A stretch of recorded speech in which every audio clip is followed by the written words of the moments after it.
গেল দেড় দশকে বাজেটে মাত্র 20% দাবি আদায় হয়েছে দেশের ক্ষুদ্র ও মাঝারি উদ্যোক্তাদের।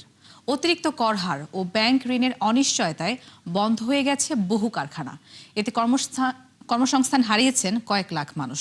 তাই আসছে বাজেটে কর হার কমিয়ে উপযোগী নীতিমালা প্রণয়নের দাবি জানিয়েছেন খাত সংশ্লিষ্টরা। আর কঠিন সময়ে অব্যাহতি সুবিধা বাড়ানোর পরামর্শ বিশ্লেষকদের। রাকিব আল জাবেদের রিপোর্ট, ক্যামেরায় ছিলেন আব্দুর রশিদ। হাজারীবাগের এই চামড়ার দোকানগুলো এখনও পুরোপুরি জমে ওঠেনি ঈদের পর, তাই অনেকটাই অলস সময় পার করছেন ব্যবসায়ীরা।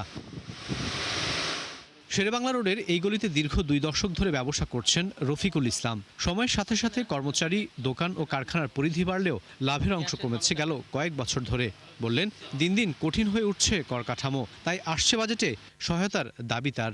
লাইসেন্সের ক্ষেত্রে, ব্যাটের ক্ষেত্রে এবং আপনার বিজনেসের যত রকমের ফ্যাসিলিটি আছে, এটা আমাদেরকে দিলে হয়তো আমরা আরও জিনিসটা গ্রো করতে পারবো। ভাগ্যবদলের আশায় প্রায় 1 দশক আগে রাজধানীতে পাড়ি জমান রংপুরের রতনচন্দ্র পাল। বছর চারেক বিভিন্ন এলাকা ঘুরে তৈজসপত্রের দোকান নিয়ে স্থায়ী হন ধানমন্ডিতে। তার মতে, ব্যয় বাড়লেও 2 বছরে ব্যবসা কমেছে 60% পর্যন্ত।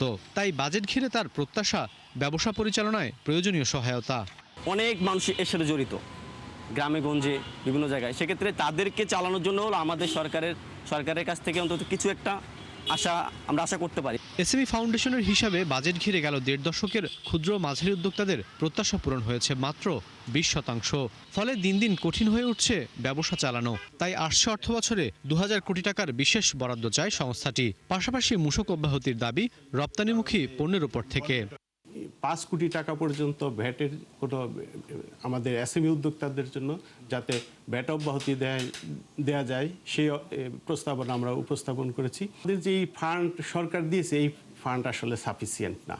এখানে আরও বেশি ফান্ডের প্রয়োজন আছে। 2000 কোটি টাকা দেয়া হলেও আমরা ক্লাস্টার ভিত্তিক বা সেক্টর ভিত্তিক এসএমই উদ্যোক্তা যারা আছে তাদেরকে একটু ঋণের আওতায় নিয়ে আসতে পারবো। দীর্ঘদিন ধরেই তৈরি হচ্ছে না প্রত্যাশিত কর্মসংস্থান। তাই অর্থনীতিকে গতিশীল করার স্বার্থেই অতি ক্ষুদ্র মাঝারি উদ্যোক্তাদের সর্বোচ্চ সুবিধা নিশ্চিতের পরামর্শ দিয়েছেন এই অর্থনীতিবিদ।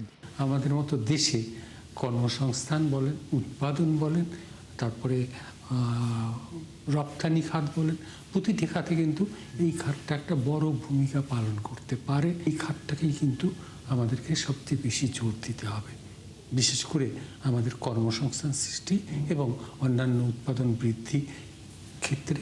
এসএমই খাতের বিকাশে নির্বাচনী প্রতিশ্রুতি বাস্তবায়নে সরকারকে আরও উদ্যোগী হওয়ার কথা বলছেন খাত সংশ্লিষ্টরা। অর্থনীতির পাইপলাইন বলা হলেও বরাবরই সরকারের নানা সুযোগ সুবিধা থেকে বঞ্চিত হন দেশের ক্ষুদ্র মাঝারি শিল্পোদ্যোক্তারা। প্রণোদনা, বাজেট কিংবা সহায়তা সব জায়গাতেই বরাবরই উপেক্ষিত থাকে এসব উদ্যোক্তাদের ভাগ্য। তাই আসছে বাজেটে নির্বাচনী প্রতিশ্রুতির যথাযথ বাস্তবায়ন চান খাত সংশ্লিষ্টরা। রাকিব আল জাবেদ, 71, ঢাকা।